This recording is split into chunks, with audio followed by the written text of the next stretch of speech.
4 miliar tahun lalu, bumi hanyalah bola api, tapi waktu membentuknya menjadi dunia tempat kehidupan dapat bertumbuh. Dari lautan awal, bentuk kehidupan pertama, dan jutaan tahun kemudian makhluk terbesar dalam sejarah akan menguasai bumi. Era Paleozoikum, Permian 252 juta tahun yang lalu, superkontinen raksasa bernama Pangea mendominasi daratan. Gurun membentang luas, di dalamnya hidup makhluk-makhluk purba seperti Dimetrodon, Edaphosaurus, dan Gorgonopsis. Dunia panas, keras, dan penuh persaingan. Tapi semuanya berubah. Letusan vulkanik kolosal di wilayah yang sekarang disebut Siberia melepaskan karbon dioksida dalam jumlah luar biasa. Iklim menghangat tajam, laut kehilangan oksigen, fitoplankton mati, rantai makanan runtuh, 96% spesies punah. Ini adalah kepunahan massal terbesar sepanjang sejarah Permian berakhir. Trias awal sekitar 240 juta tahun yang lalu. Dunia mulai pulih, tumbuhan seperti pakis dan konifer menyebar. Iklim tetap panas tetapi stabil, reptil-reptil mulai berkembang. Beberapa seperti Proterosuchus adalah predator air. Yang lain seperti Euparkeria bergerak cepat di daratan. Mereka adalah cikal bakal dominasi yang akan datang. Kemudian muncul Eoraptor, salah satu dinosaurus pertama. Ukurannya kecil, panjang sekitar 1 meter, berjalan dengan 2 kaki dan lincah.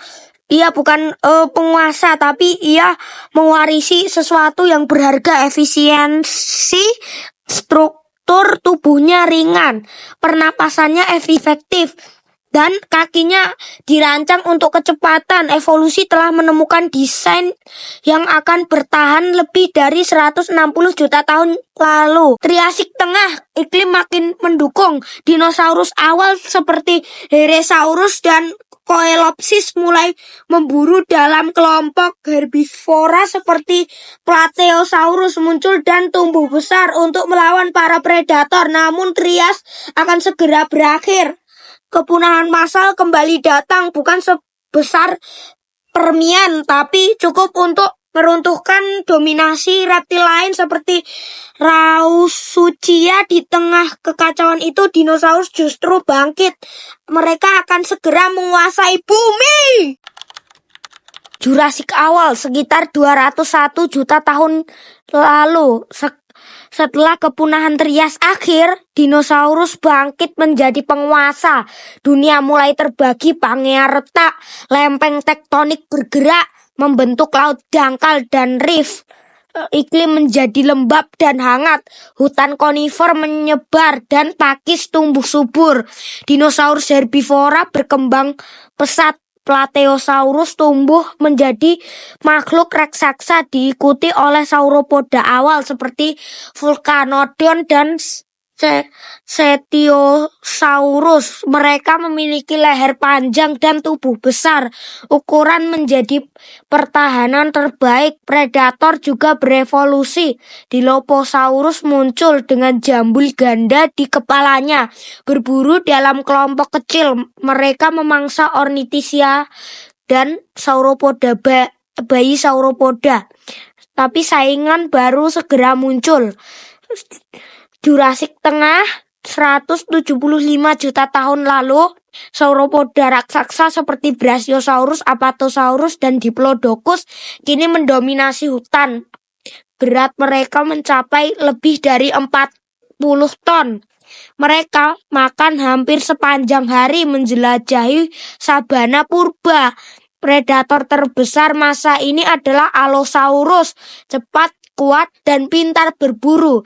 Ia bukan raja tunggal karena Torvosaurus dan Ceratosaurus juga menghuni wilayah yang sama.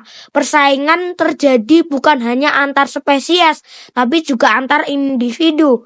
Dunia Jurassic adalah dunia raksasa, tapi zaman ini tidak akan berlangsung selamanya. Di balik kejayaan, perubahan perlahan mulai terjadi. Iklim mengering, laut surut, benua bergerak lebih jauh. Kapur menanti.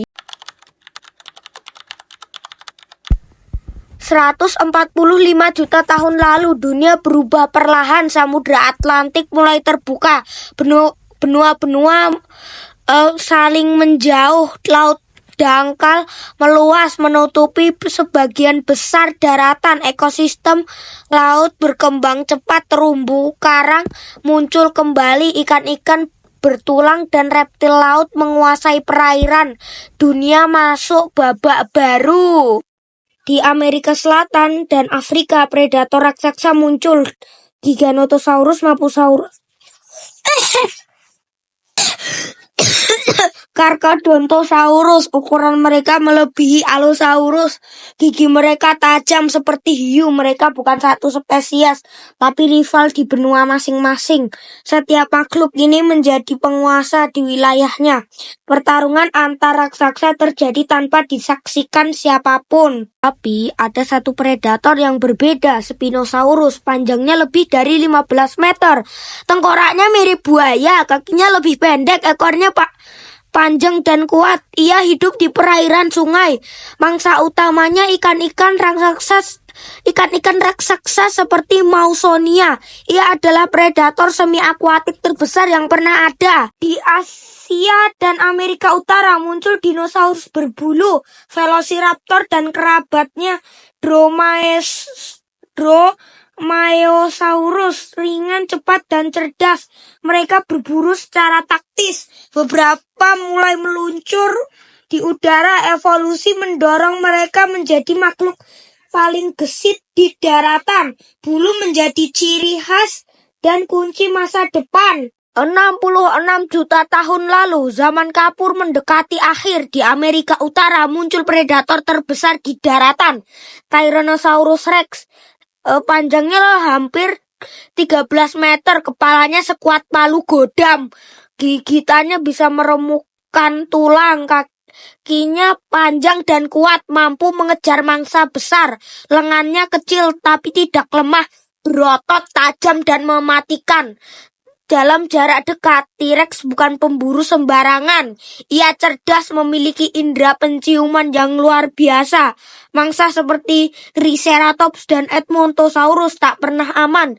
Dialah raja terakhir dinosaurus dan legenda terakhir sebelum kiamat dinosaurus datang. Di antara Dromaeosaurus lahirlah burung.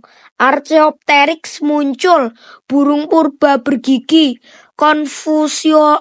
Confuciusornis dan Anchiornis menyusul. Sayap dan bulu dan tulang ringan mulai sempurna. Evolusi udara dimulai. Mereka bukan sekadar burung. Mereka adalah dinosaurus yang berubah arah. Pewaris zaman raksasa telah muncul.